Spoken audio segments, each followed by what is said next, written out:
merupakan akhir di mana fitnah datang silih berganti, ya. Seperti potongan malam yang gelap.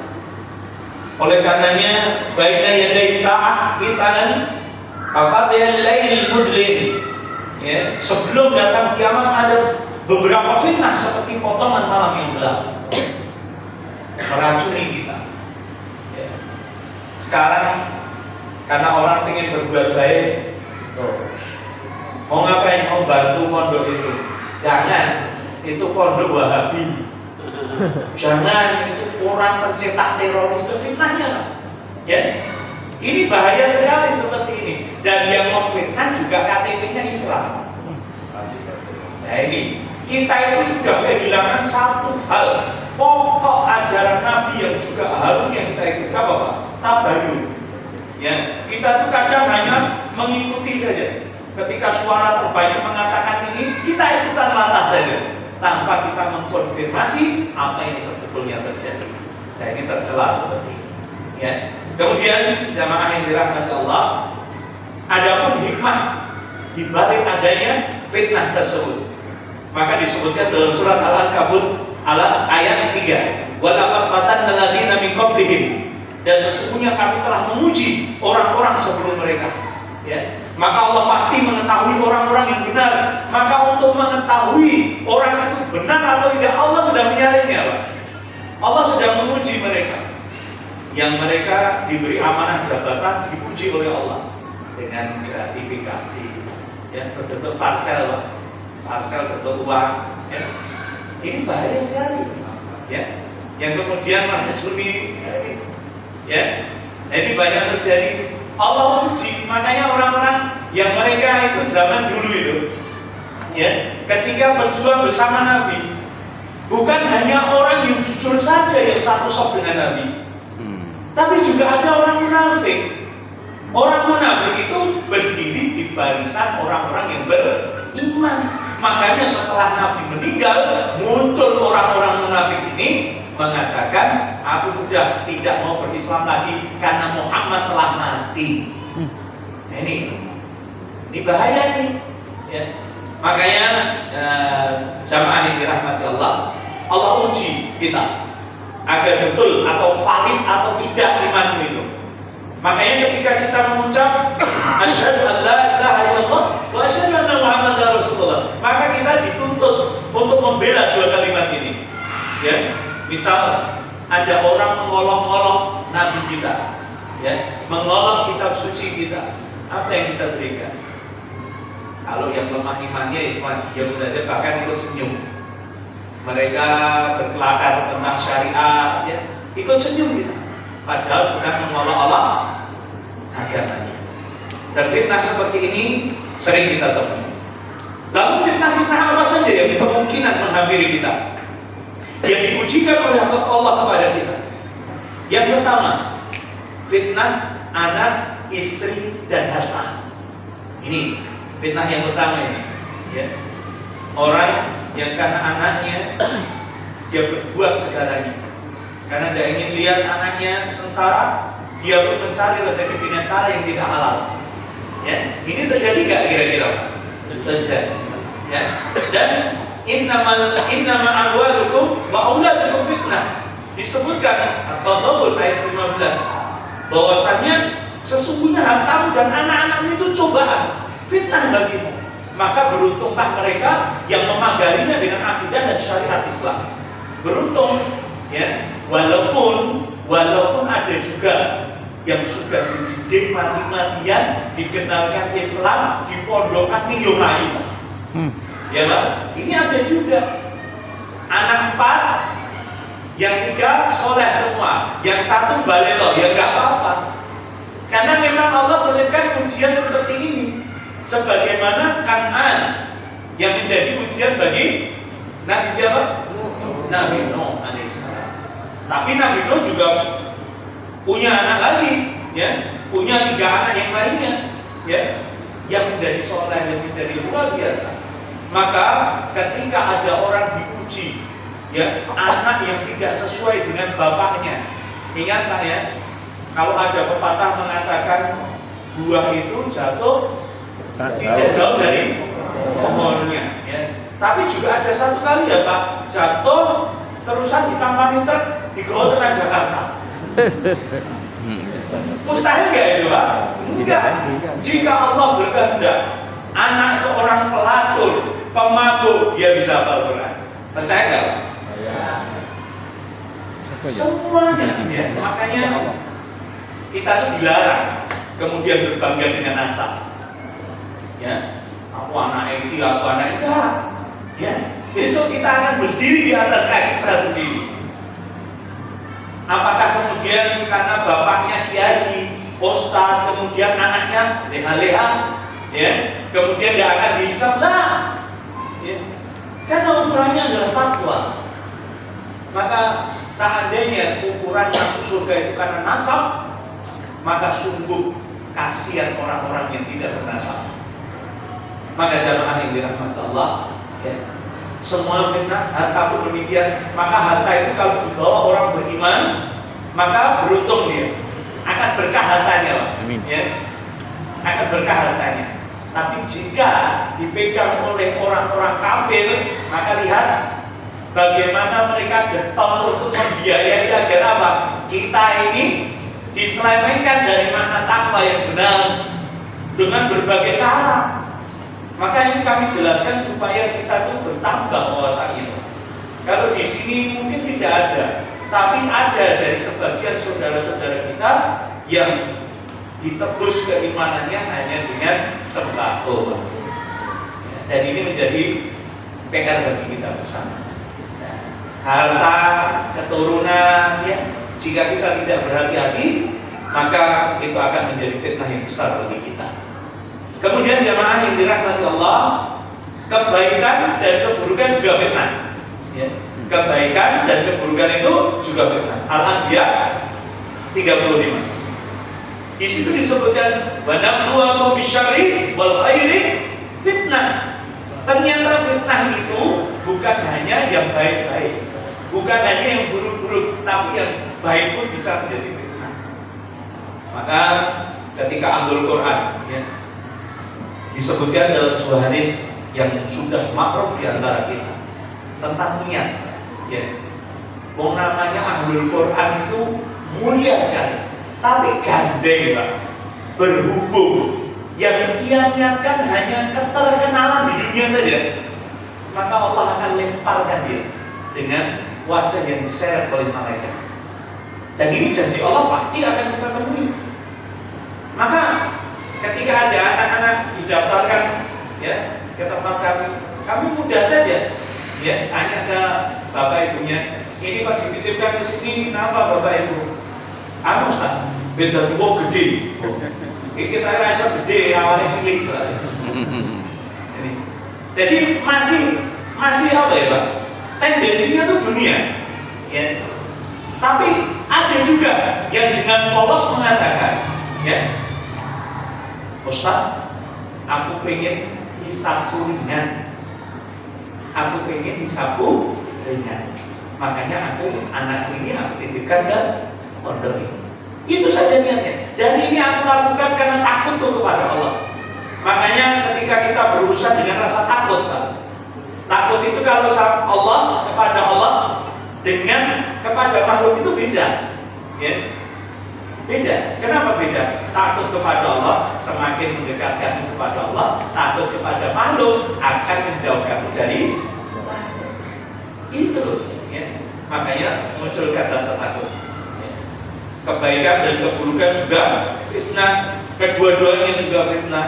Ya. Diberi baik terus, akhirnya dia lupa diri. Banyak orang-orang yang sekarang itu Pak, karena sosial media ini begitu luar biasa, bahkan ya mereka bisa buat upload sendiri, buat video sendiri seenaknya Pak.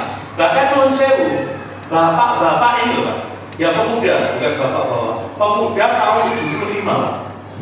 Ini sudah agak tua ya. Bapaknya Mbak weh. Mbak. Itu makan loh ya, itu joget-joget loh. Sudah maaf, makanya ketika kami ajarkan tentang parenting Pak, ya ada yang tanya, Ustaz, Kok anak saya kok tidak seperti saya ke bapak saya ya? Kok hormatnya beda? Saya ingat waktu dulu kecil, aku itu habis asar, aku sudah mandi Ustaz. Aku mau keluar, mau main. Aku bilang sama bapakku, Pak, aku tak main ya. Bapakku tidak ngomong apa-apa, cuma matanya melondohin. Itu aku sudah takutnya setengah mati tidak jadi. Tapi anak sekarang, Pak, tak pergi. Oh rasa wah, lompat jendela. Nah ini generasi Z ini loh Pak disebutnya. Gen Z ini loh. Sudah beda memang zamannya. Makanya salah satu hal, tolong Pak ya, kita itu biar ada harganya di hadapan keluarga kita, jaga ketaatan kepada Allah. Itu saja. Allah akan berikan kemuliaan kepada orang tua yang menjaga dinnya Pak. Lihat kan lucu ya Pak, sudah tua, maaf ya, jalan saja repot, jek berkalung gitar Pak. Jek nyanyinya saya tembang kenangan lalat, monggo, itu pilihan Anda. Tapi hati-hatilah, semuanya akan dihisab. Dan hal yang seperti ini apakah anak muda kemudian sungkan Pak? Lah, anaknya sendiri pun jengkel. Karena bapaknya tidak seperti bapak yang lain. Bapak abnormal ini. Karena apa? Tua dan orang woni. Dan itu yang sekarang banyak luntur. Penghormatan anak kepada orang tua salah satunya yang kita. Dan penyebab terhinanya seorang hamba ketika dia meremehkan hubungannya dengan Allah. Makanya yarfa'illahu alladziina utul ilma darajat. Allah akan angkat derajat bukan ilmu yang kau cari. Ini janji hak dari Allah Subhanahu wa taala. Ini Nabi mengajarkan kita, siapa yang berilmu akan diangkat. Ilmu itu apa ya? Wabil khusus ilmu agama. Ya. Tapi bukan kemudian tercela Anda jadi dokter, Anda jadi apa? Ya pedagang, bukan. Namun ilmu yang harus penting, yang pokok untuk kita pelajari adalah agama dahulu. Ya. Maka kami syaratkan kepada anak-anak kami, pokoknya lulus SMP harus hafal Quran. Ya. Kenapa? Karena itu bekal Pak. Besok itu fitnahnya insya Allah lebih keras lagi. Dan ini banyak sekarang saja orang tua sudah jamaah kebingungan karena anaknya itu ternyata menderita gangguan jiwa. Efeknya apa? Karena satu, game online, ya, dua, slot Pak, ya. Apa slot? Terus pornografi. Na'udzubillah. Makanya pornografi ini bahaya Pak. Ini bisa menimbulkan efek kecanduan. Dan ada bagian dari otak yang ketika itu sudah kena Pak, maka ya itu benar kata Nabi Shallallahu Alaihi Wasallam. Jika engkau tidak punya malu, maka berbuatlah semau. Soalnya otak ini putus Pak. Bagaimana Nabi tahu? Padahal dulu belum ada bedah otak Pak. Ini loh luar biasa sekali. Nah, ini jamaah yang dirahmati Allah. Kemudian manusia yang satu dengan yang lainnya juga menjadi fitnah. Kita ini Pak, satu dengan yang lain ini jadi fitnah juga. Waja'alna ba'dakum li ba'din fitnatun atas birun. Al-Furqan ayat 20. Di situ disebutkan kami jadikan sebagian kamu cobaan bagi sebagian yang lain. Makanya kita lihat ya Pak, ada koruptor, rusak. Ini maaf ya, orang berbau politik loh.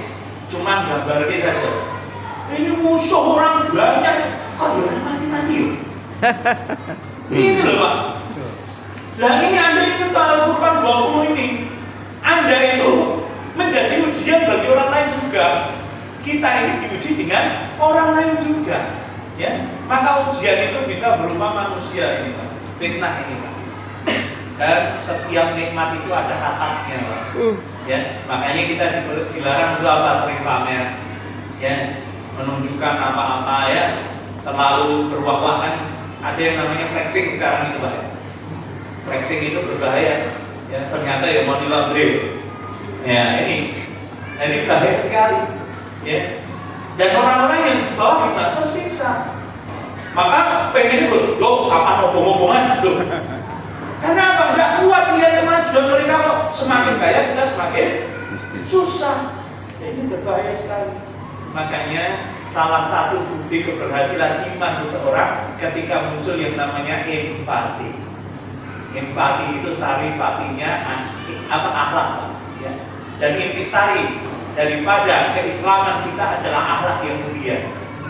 Karena Rasul Shallallahu Alaihi Wasallam diutamina makarimal akhlak. Ya, peduli dengan orang. Ya. Ini dan biasanya PHI juga ada bakti sosial juga ya. Wah, oh masya Allah. Nah, relawan juga ada, itu komplit ikhlas dan jariah.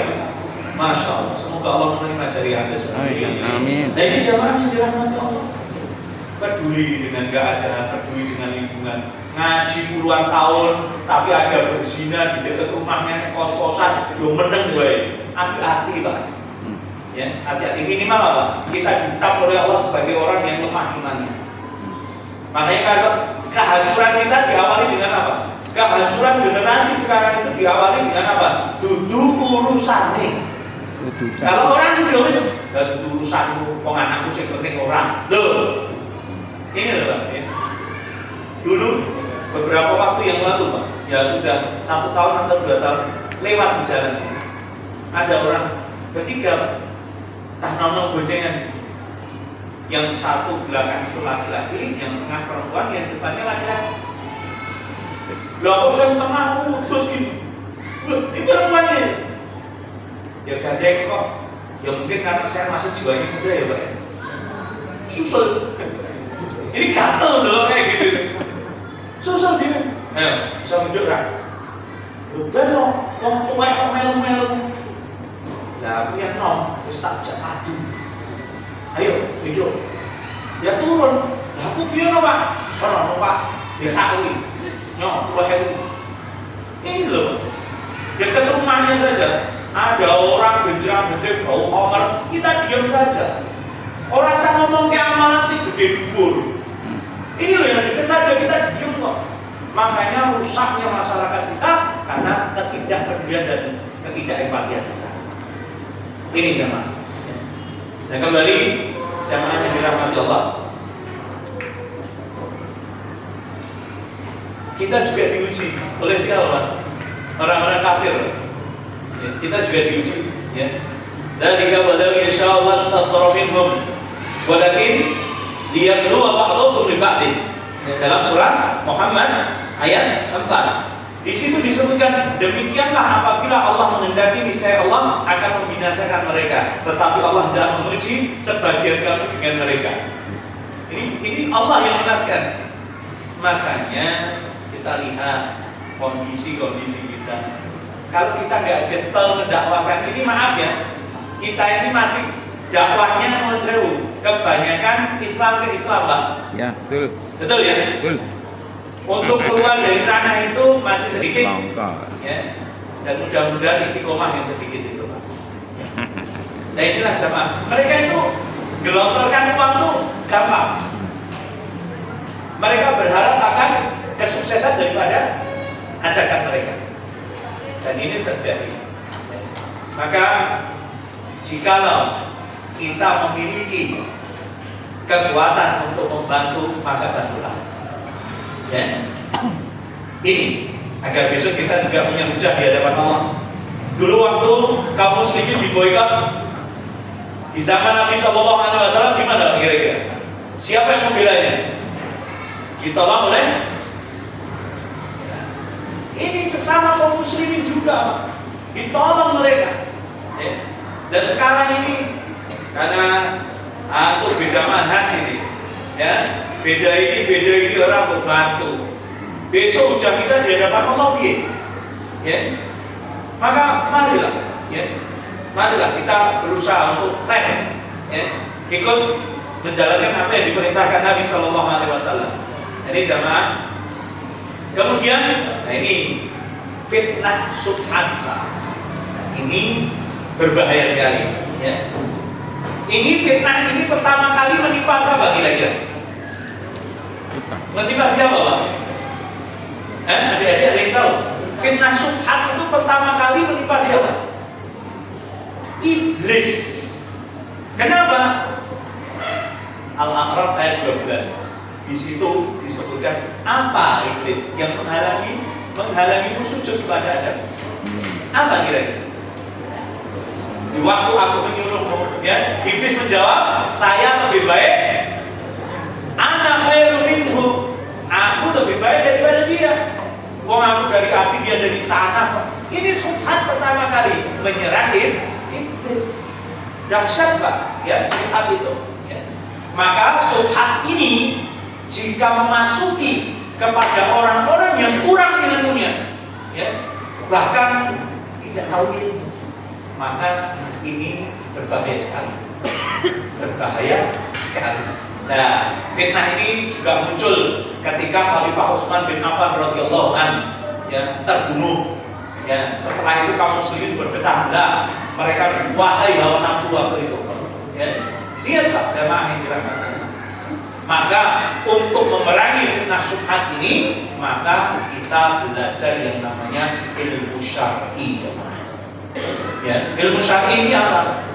Ya, ilmu tentang agama, tentang syariat. Kadang Pak, ya, ketika kita belajar tafsir saja, kalau bagian amar ma'ruf nahi munkar mesti melempem. Ini yang menyebabkan mental orang Islam sekarang, ya, dan seperti mbak-mbak kita, ya, bawa meruncing saja di bawah loh Pak. Karena apa? Terdidik mereka, ya, dan punya keyakinan yang luar biasa. Ingat nggak bagaimana sejarah, ya, ketika Indonesia ini, ya, yang membawa para ulama-ulama kita, ya, yang santri-santri kita yang dulu juga pernah dibakar sama PKI gitu Pak, ya, lihat mereka udah takut sama apa, mati ya sudah. Nah ini loh Pak, pekikan yang seperti ini yang harusnya digalakkan, bukan untuk apa, maaf ya, bukan untuk berbuat onar dan lain sebagainya, tapi untuk membentengi diri kita, generasi kita dari fitnah syubhat. Ini penting.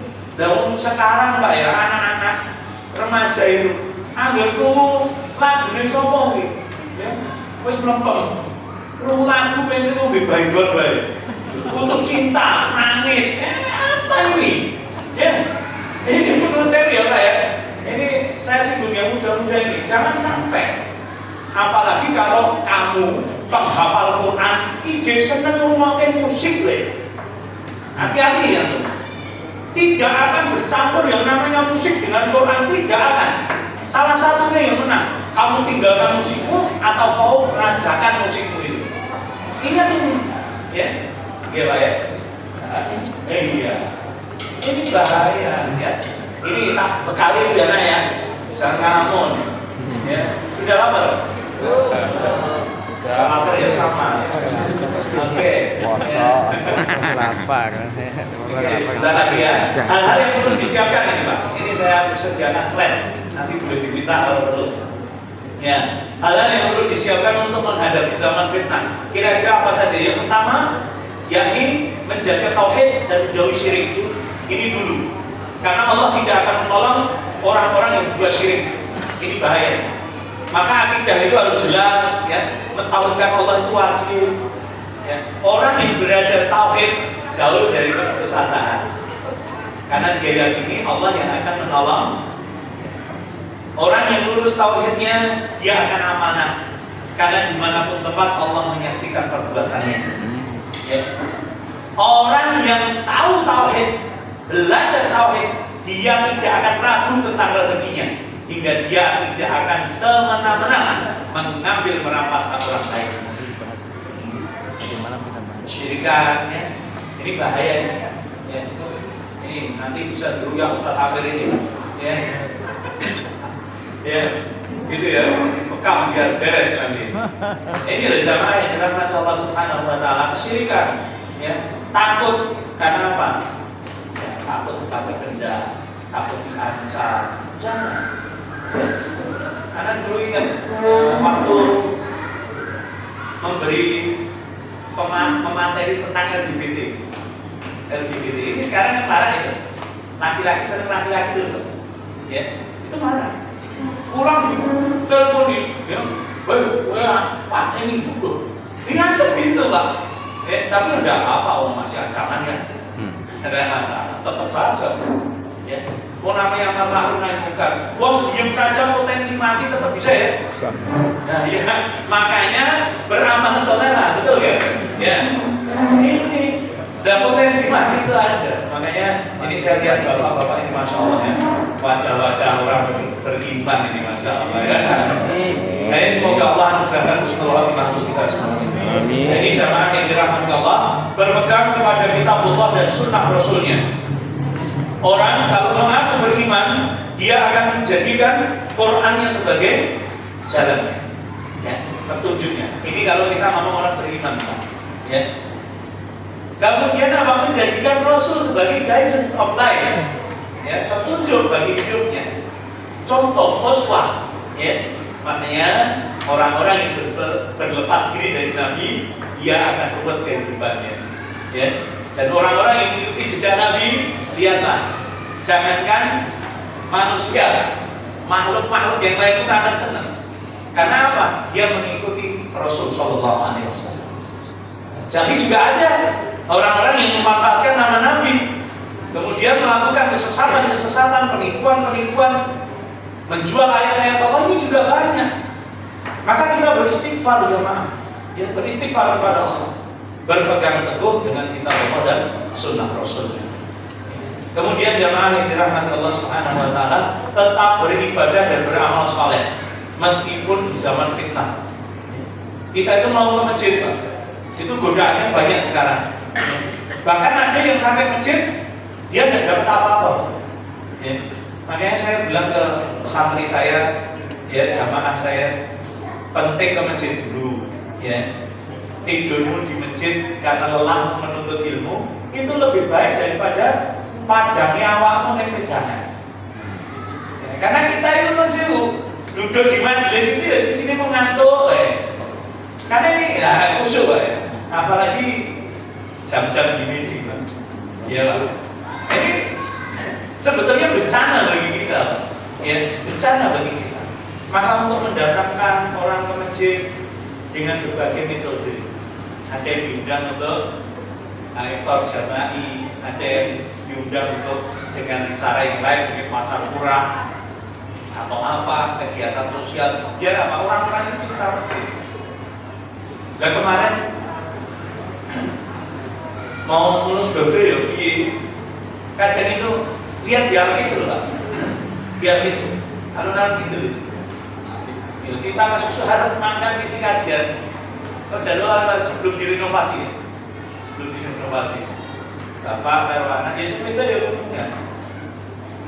Hari-hari makannya negatif. Ya. Maaf, bukan kita berprasangka buruk atau menghakimi orang lain, namun kita hanya boleh menilai dengan apa yang kita lihat saja. Soalnya hati itu tidak bisa kita belah, Pak. Makanya ketika Anda berada di tengah fitnah, Anda keluar, Pak. Dia tidak kena fitnah. Wah, kurang ngombyok, ini jajanmu mau mabuk. Waduh, Ya, Anda tidak berzina, tapi kumpulannya ngomong zina. Ya, kamu memasukkan dirimu ke dalam fitnah. Maka wajib bagimu mengeluarkan diri dari fitnah itu. Tapi ya, aku nongkrong, aku mau sholat di rumah kok, terus makan ini. Nah, dia menghindari fitnah. Ya, ini sama. Wallahu a'lam. Ada yang bercengan sama istrinya dan pakainya celana kedai itu loh. Iya, dia celana kedai itu Pak. Ya orang tua tapi pakaiannya nggak benar. Ya inilah fitnah-fitnah ini. Inilah fitnah-fitnah ini. Maka beruntunglah jika Anda sampai di titik tetap beriman, beramal soleh dan tetap beribadah kepada Allah Subhanahu Wa Taala. Karena al-ibadatu fil harji kahijrati ilaih. Beribadah, ya, pada saat terjadi kekacauan. Ini kata Nabi dalam hadis riwayat Muslim. Beribadah pada saat terjadi kekacauan atau banyak fitnah seperti berhijrah kepadaku. Di saat orang lain tinggalkan sholat tarawih, antum makan diri. Di saat orang lain banyak tidak puasa, mukal yang nasi padang. Jangan konsisten ini. Di saat orang lain mengeluhkan iki beras larang, ora sak tutup beras, Anda tetap istiqomah meskipun tidak seberapa. Seperti kahijratin ilayya, seperti orang yang berhijrah kepadaku. Ya, makanya ini kesempatan, Pak. Kesempatan baik. Yang datang ke tempat ini sebetulnya undangan itu sudah dua minggu mungkin. Nah, tapi yang datang ya orang-orang terpilih, ya, orang-orang yang dikehendaki Allah untuk menikmati santapan rohani sore hari ini. Alhamdulillah. Ini insya Allah kita termasuk yang diberkahi oleh Allah. Kemudian jemaah yang dirahmati Allah, beristighfar, bertobat serta banyak berzikir. Ini yang keempat. Ya. Beristighfar, bertobat serta banyak berzikir. Walaula idza ja'ahum ba'suna tadarru walakin qasat qulubuhum. Ya. Maka mereka tidak memohon kepada Allah dengan tunduk merendahkan diri ketika datang siksaan kami kepada mereka. Bahkan hati mereka telah menjadi keras. Sudah dikasih bala, dikasih ujian, orang sadar-sadar. Mereka minta kepada Allah itu hanya apa, Pak? Kalau tobat itu tobat sambel. Kapok lombok, ulangi terus. Beda dengan hilaf, Pak. Beda dengan hilaf. Hilaf itu kita sudah nggak kuat dan tidak menyengaja dengan itu. Maka tombolnya apa? Ya tobat. Hilaf lagi, Ustaz, tobat lagi sampai nanti mati. Ya, Ustaz, nanti kalau pas bermaksiat mati waliyadzubillah. Semoga kita dalam keadaan bertobat kepada Allah. Maka orang-orang yang tidak bersungguh-sungguh dalam memohon petunjuk Allah, maka termasuk orang-orang yang lalai. Dan Nabi SAW menerangkan kepada kita, tidak makbul doa orang yang lalai. Contohnya apa? Sholat lali berrakaat. Nah, ya lucu ini. Nah, gitu ya. Ngerambyang. Iki mami orang bingung ayate apa ini iki rakaat kepiro. Ini bencana bagi kita, Pak. Ya. Kecuali satu dua yang dengan tuannya itu ikut. Tapi Ustaz, yang duit lali Ustaz. Itu fakta ya, Pak. Betul ya. Nah, makanya jamaah yang dirahmati Allah, ternyata dari perkara-perkara kecil saja, ya, menunjukkan betapa lemahnya kita. Ya, maka marilah, ya, bulan yang penuh ketakwaan, bulan penuh maghfirah ini kita jadikan, ya, sebagai sarana untuk memohon ampunan Allah Subhanahu wa Ta'ala. Jamaah yang dirahmati Allah, taubat ini perkara penting. Ya, kita kelihatannya di bulan Ramadan, tapi kita juga tidak tahu jamaah. Kenapa? Tadi habis sahur kita sudah merasa kok ya orang muda. Kita sudah bermaksiat, tapi kita juga nggak tahu. Pergi ke tempat kerja, ya, kita mengolok-olok orang, mengolok-olok pimpinan atau siapa, mendolimi orang lain, kita nggak tahu. Makanya kita diperintahkan. Bahkan Nabi SAW, ya, ini ketika beliau duduk sekali saja saking marah, 70 kali beliau istighfar. Dan kita ini bukan nabi, bukan ulama, ya. Ini loh, Pak. Berapa kali kita duduk sehari?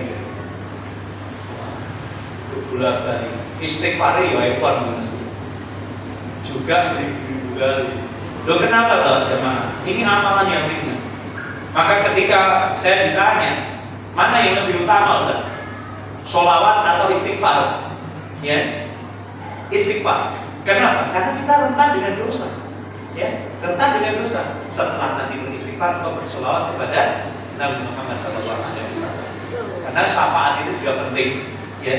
Dan jamaah yang dirahmati Allah Subhanahu wa Ta'ala, Ali radhiyallahu anhu, beliau mengatakan tidaklah turun bala atau musibah kecuali karena dosa. Maka ketika kita mendapati musibah pada diri kita, tidak usah tunjuk yang lain. Apalagi non saya kemarin kan sempat pemilihan, ya. Wah, orang ngomong gini, lawanmu itu gelem kok. Ya, saya kalau kajian bahas itu Rasulullah kasih vitamin, sing disogok menyogok dan ngerokok. Wah, biar Ustaz iya. Makanya ya, serangan fajar itu jangan diterima. Ya. Ya Ustaz, sekarang nggak serangan fajar, serangan suruh. Tapi dibahasakan seperti itu. Makanya kita diberikan apa? Ya sesuai dengan kita. Karena kita banyak berbuat dosa, maka yang diberikan ya kurang lebih seperti itu. Ya. Ini sama gimana Pak? Ya. Oke. Ya. Kemudian jamaah yang dirahmati Allah Subhanahu wa taala. Masuk. Iya. Oke. Dan bala itu tidak diangkat kecuali dengan bertobat. Nah ini jamaah yang dirahmati Allah. Ini karena waktu mungkin mau buat yang lain-lain juga ya. Ini mungkin saya cukupkan ini dulu saja ya. Semoga ini bermanfaat. Ini tadi sudah kurang lebih poin-poinnya sudah didapati.